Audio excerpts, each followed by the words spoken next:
ఓం నమ శివాయ శ్రీమాత్రే నమ. మిత్రులకి శ్రేభిలాషులకి అలాగే నన్ను ఇంతగా ఆదరిస్తున్న యూట్యూబ్ ప్రేక్షకులందరికీ కూడా పేరు పేరు ధన్యవాదాలు. మిత్రులరా, మీ అందరికీ కూడా ఆ పరాదేవత ఎల్లవెల్లలా మీతో ఉండి మీ మనోవాంఛ నెరవేర్చాలని మనస్ఫూర్తిగా కోరుకుంటున్నాను. ఈరోజు మనం స్నానం గురించి తెలుసుకుందాం. చాలామంది మిత్రులు అడిగారు, గురువుగారు శాస్త్రంలో స్నానం గురించి వివరణ ఉంది కదా, ఎలా చేస్తే ఎటువంటి ఫలితాలు కలుగుతాయి అని చాలామంది అడగడం జరిగింది. మనం నిత్య జీవితంలో స్నానం అనేది భాగం. కొంతమంది స్నానం చేయకుండా గడిపే వాళ్ళు ఉంటారు.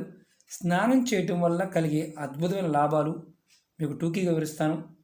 మనకి పురాణాల్లో కూడా మనకి స్నానం గురించి కొన్ని పదార్థాలతో, మీకు ఈ కనిపిస్తున్న పదార్థాలు ఉన్నాయి కదా, ఈ పదార్థాలతో స్నానం చేయటం వల్ల కలిగే అద్భుతమైన ప్రయోజనాలు, ఎలా చేయాలి, ఏ విధంగా చేస్తే మనకి అదృష్టం కలిసి వస్తుందో మీకు టూకీగా చెప్తాను. అంటే క్లుప్తంగా చెప్తాను, పెద్దగా ఎక్కువగా సాగదీసి చెప్పను. కారణం ఏంటంటే చాలా పెద్ద సబ్జెక్ట్ ఇది. మన జీవితంలో ఎప్పుడైనా సరే సూర్యోదయానికంటే ముందు లేచి కాలకృత్యాలు తీర్చుకొని స్నానం చేయడం వల్ల చేసే పనుల్లో సఫలత లభిస్తుంది. మీ పాపకర్మలు దోషాలన్నీ తొలగిపోతాయి. చాలా చిత్రంగా అనిపించవచ్చు. పూర్వకాలంలో ఋషులు మునులు బ్రాహ్మీముహూర్తంలో లేచి స్నానం చేసి పూజాది కార్యక్రమాలు చేసేవారు. ప్రతిరోజు ఉదయం స్నానం చేసి మనం చేసే పనులు కనుక చేసినట్లయితే ఆ రోజంతా చాలా సంతోషంగా ఉంటుంది.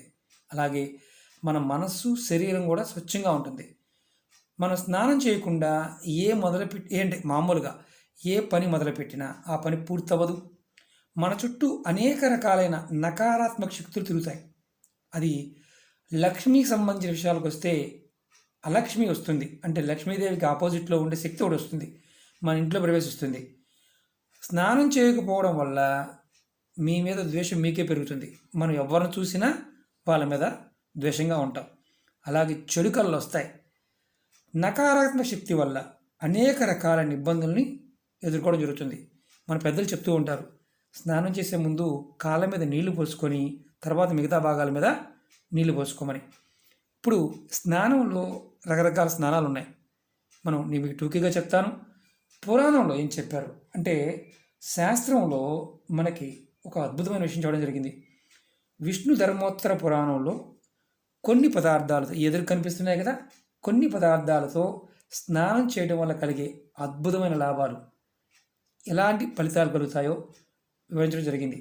అలాగే మనం అన్నిటికంటే కూడా మనం ప్రతిసారి కూడా మనం చెప్పుకుంటూ వస్తున్నాం, జీవితంలో ఎవరికైనా సరే కొన్ని సందర్భాల్లో స్నానం చేయడానికి కూడా ఇబ్బంది పడేవారు ఉంటారు. చల్లటి ప్రదేశాల్లో, అలాగే ఉష్ణ ప్రదేశాల్లో, రకరకాల వాతావరణ పరిస్థితుల్లో కూడా స్నానాలకి కొన్ని మినహాయింపులు ఉన్నాయి. అవి కూడా మనం టూకీగా తెలుసుకుందాం. మిత్రులరా, అద్భుతమైన మన పెద్దలు, మన ఋషులు శాస్త్రాల్లో, పురాణాల్లో దీని వర్ణన చాలా అద్భుతంగా ఉంది. స్నానం ఎందుకు చేయాలి, స్నానం చేయడం వల్ల కలిగే కొన్ని అద్భుతమైన లాభాలు మీకు తెలియచేస్తాను. అలాగే మనం పురాణంలో ఏం చెప్పారు, విష్ణు ధర్మోత్తర పురాణంలో ఏం చెప్పారు అది చెప్తాను. అలాగే మీరు ఆచరించాలి అనేది మనస్ఫూర్తిగా చేసినట్లయితే ఫలితం కూడా అద్భుతంగా ఉంటుంది. ఆ లాభం ఏంటి, ఎలా చేయాలో చెప్తాను. అలాగే మీకు ఈ వీడియో నచ్చినట్లయితే లైక్ చేయండి, నా ఛానల్ సబ్స్క్రైబ్ చేసుకోండి, పక్కనే ఉన్న గంట సింబల్ని యాక్టివేట్ చేసుకోండి, 10 మంది మిత్రులకి షేర్ చేయండి. ఎవరికైనా సరే అనారోగ్యంతో బాధపడుతున్నవారు, మంచం మీద ఉండి లేవలేని పరిస్థితిలో ఉన్నవారికి రోజు తలస్నానం కానీ మామూలు స్నానం చేయవలసిన అవసరం లేదు. వారికి నీళ్లు, ఎందుకంటే వాళ్ళు తడవకుండా ఉండాలి, ఒక్కొక్కసారి శరీరం పాడైపోతుంది, వారికి తడి క్లాత్తో కూడా స్నానం చేయవచ్చు. అలాగే కొన్ని పవిత్ర నదుల్లోనూ కాలువల్లోనూ పారే నీళ్ళలో చేసే స్నానం మామూలుగా మనం పుష్కరాలు అప్పుడు చేస్తూ ఉంటాం. ఆ సమయంలో చేయటం వల్ల మన జీవితంలో పాపకర్మలు తొలగిపోతాయి. దివ్యమైన శక్తులు ఆ నీళ్ళల్లో ఉంటాయి. ఆ సమయంలో అద్భుతమైన ఫలితాలు కలుగుతాయి. కొంతమంది అంటుంటారు, కొన్ని స్నానాలు ఉన్నాయి. అంటే ఉదయం పూట సూర్యోదయం సమయంలోనూ, వాన ఎండగా ఉన్న సమయంలో, అంటే వాన పడుతూ ఉంటుంది, ఎండ ఉంటుంది, దాన్ని దివ్య స్నానం అంటారు. ఆ సమయంలో సూర్యకిరణాలు పడుతూ వాన పడుతూ ఉంటే, అలాంటి టైంలో కనుక వానలో తడిస్తే వారికి చాలా అద్భుతమైన ఫలితాలు కలుగుతాయని శాస్త్రం చెప్తుంది. అలాగే మనం సముద్ర స్నానం గురించి కూడా చాలా వీడియోలు చెప్పుకున్నాం.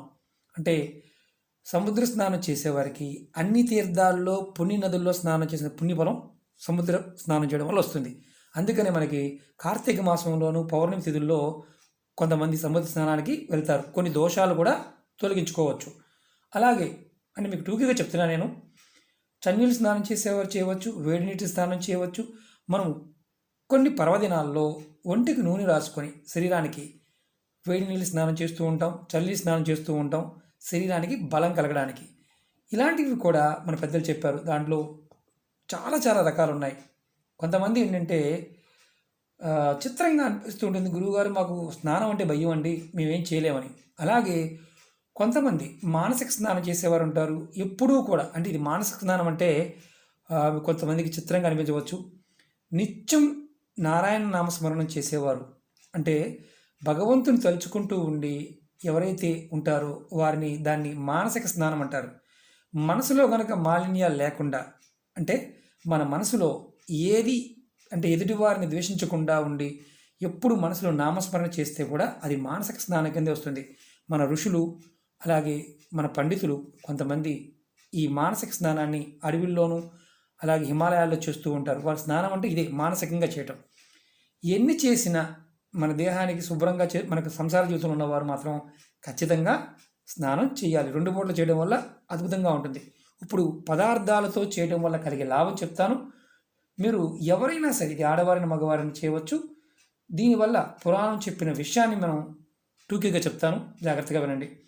ఎవరైతే నేతితో స్నానం చేస్తారో అంటే ఒంటికి నెయ్యి రాసుకొని స్నానం చేస్తే, ఆవు నెయ్యి కావచ్చు మామూలు నెయ్యి కావచ్చు చేస్తారో వారికి ఆయుష్ పెరుగుతుంది, ఆయుర్ధం పెరుగుతుంది. అంటే వారికి ఒంటిలో ఒక దివ్యమైన శక్తి వస్తుంది, వారికి ఆయుష్ పెరుగుతుంది. అలాగే పెరుగు ఆవు పెరుగు ఆవు పేడతో కనుక ఒంటికి రాసుకొని స్నానం చేయడం వల్ల లక్ష్మీ వర్ధనం అంటారు. అంటే లక్ష్మీదేవి యొక్క అనుగ్రహం కలుగుతుంది. మనం గోమూత్రాన్ని కూడా ఒంటి మీద జల్లుకొని స్నానం చేయవచ్చు.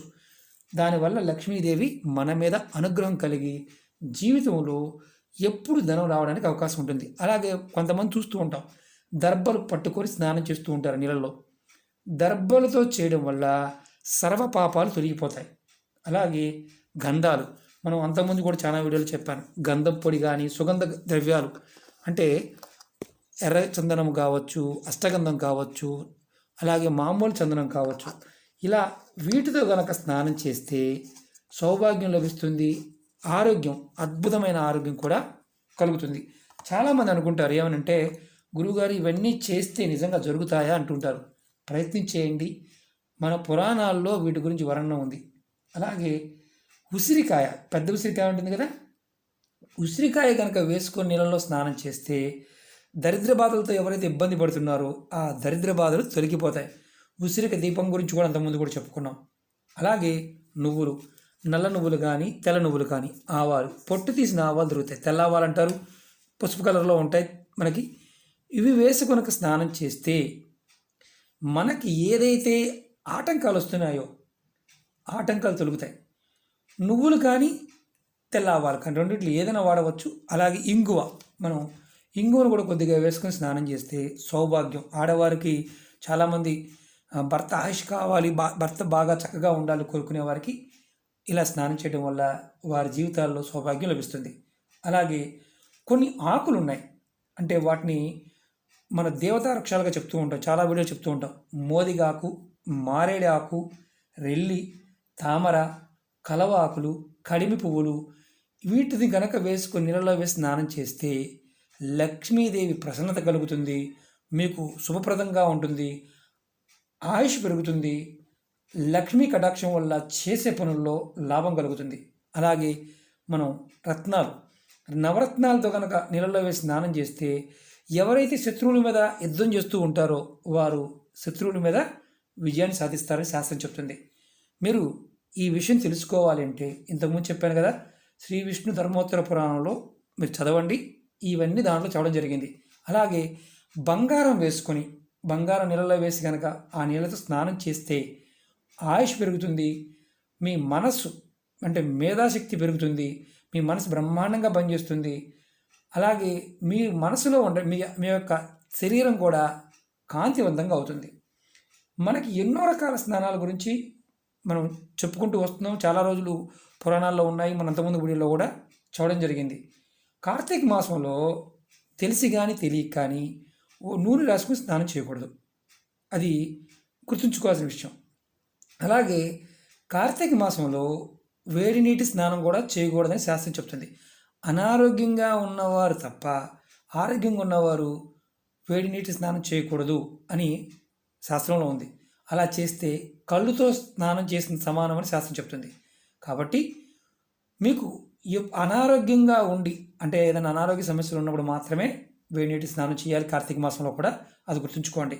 ఇంకొకటి ఏంటంటే మనకి పుణ్యనదుల్లో గంగా, గోదావరి ఇలాంటి పుణ్యతీర్థాలకు వెళ్ళినప్పుడు మనం ఎప్పుడూ కూడా స్నానం చేస్తున్నప్పుడు మంచి సంకల్పం చెప్పుకొని చేయాలి. అలా చేస్తే ఫలితాలు కూడా అద్భుతంగా వస్తాయి. ఇంకొకటి విభూది. మనం చూస్తున్నారు కదా, విభూది. మనం చాలా వరకు అంటే ఉత్తర భారతదేశంలో విభూది భస్మ స్నానం అంటారు. స్నానం చేయకుండా అంటే కొన్ని సందర్భాల్లో తప్పనిసరి పరిస్థితులు విపరీతమైన చలిగా ఉన్నప్పుడు విభూదిని ఒట్టుగా పెట్టుకోవడం, విభూదిని ఒంటికి రాసుకోవడం ఇలా చేస్తూ ఉంటారు. దీన్ని భస్మ స్నానం అంటారు. భస్మ స్నానం చేయడం వల్ల అంటే ఒంటికి కొంతమంది నీటితో తడుపుకొని రాసుకుంటారు. అఘోరీలు ఇలాంటి వారు ఈ రాసుకుంటూ ఉంటారు. ముక్తి ప్రాప్తి కోసం అలాగే అద్భుతమైన అంటే ఒక రకంగా చెప్పాలంటే మన జాతకాన్ని కూడా మార్చగలిగే శక్తి విభూదికి ఉంటుంది. విభూది నామాన్ని ధరించిన, విభూది పెట్టుకున్న మన జీవితంలో జాతకాన్ని కూడా మార్చగలిగే శక్తి విభూదికి ఉంది. కంపల్సరిగా విభూది ధరించండి. అలాగే మనకి కొన్ని సందర్భాల్లో పుట్టమన్ను, నదుల్లో ఉన్న మట్టిని ఒంటికి రాసుకొని కూడా స్నానం చేస్తూ ఉంటాం. ఇది పంచభూతాల్లో మట్టి ఒకటి. మనకి మట్టితో అంటే కొన్ని సందర్భాల్లో నదిలో స్నానం చేస్తున్నప్పుడు చేస్తూ ఉంటాం. దానివల్ల ఏంటంటే మనకి ఉన్న అద్భుతమైన శక్తి, మన శరీరంలో ఉన్న శక్తి ప్రేరేపం కలుగుతుంది. అంటే ఒక ప్రేరణా శక్తి కలుగుతుంది. అలాగే మన శరీరం మీద ఉన్న కొన్ని క్రిములు కూడా మరణిస్తాయని శాస్త్రం చెప్తుంది. ఎందుకంటే చాలామందికి తెలియదు మనకి మన పెద్దలు ఏం చెప్పారనేది. అలాగే మన దేవతలందరూ కూడా ఆవుల్లో ఉంటారు. ఆవులు వెళ్తున్నప్పుడు ఆవులు కాళ్ళ యొక్క మట్టి అంటే పైకి దుమ్ము లెగుస్తుంది. ఆ మట్టి మన ఒంటి మీద పడితే ఆ తర్వాత విభూది పెట్టుకోవడం వల్ల ఆ మట్టిని గోధువులని కనుక మనం విభూదిగా పెట్టుకొని స్నానం చేసినా మన జీవితంలో అద్భుతమైన ఫలితాలు కలుగుతాయి.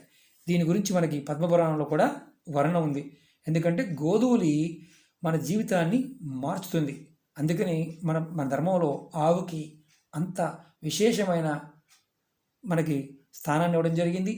ఆవుకి ఎప్పుడూ కూడా మనం అంతకుముందు వీడియోలో కూడా చెప్పుకున్నాం, ఆవులకి మేత పెట్టాలి, ఆవుల్ని పోషించాలని కూడా అంతకుముందు వీడియోలో కూడా మనం చెప్పుకోవడం జరిగింది.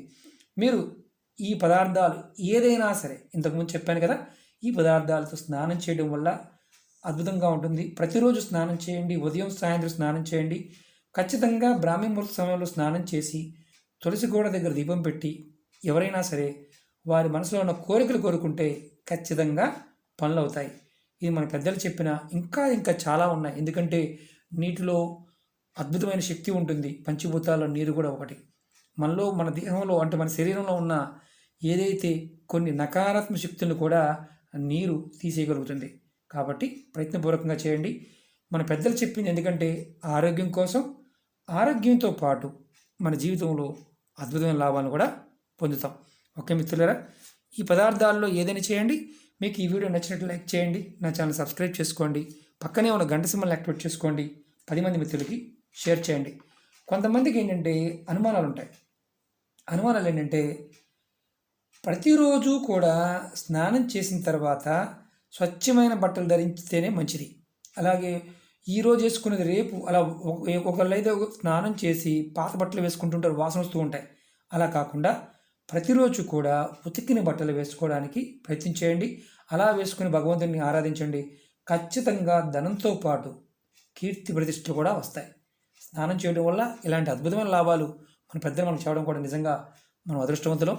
మన సనాతన ధర్మంలో ఇలాంటివి ఎన్నో ఆచార వ్యవహారాల్లో ఆరోగ్యపరమైన విషయాలు కూడా దాంట్లో అంటే జీవన విధానంలో పెట్టడం వల్ల మనకి ఇలాంటి విషయాలు పురాణాల్లో చాలా అంటే చక్కగా రాయడం జరిగింది, స్పష్టంగా ఉన్నాయి. కానీ మనం చదవం కాబట్టి మనకు అర్థం కాదు. ఇలాంటి విషయాలు ముందు ముందు కూడా తెలియజేస్తాను. ఓం నమః శివాయ, శ్రీమాత్రే నమః.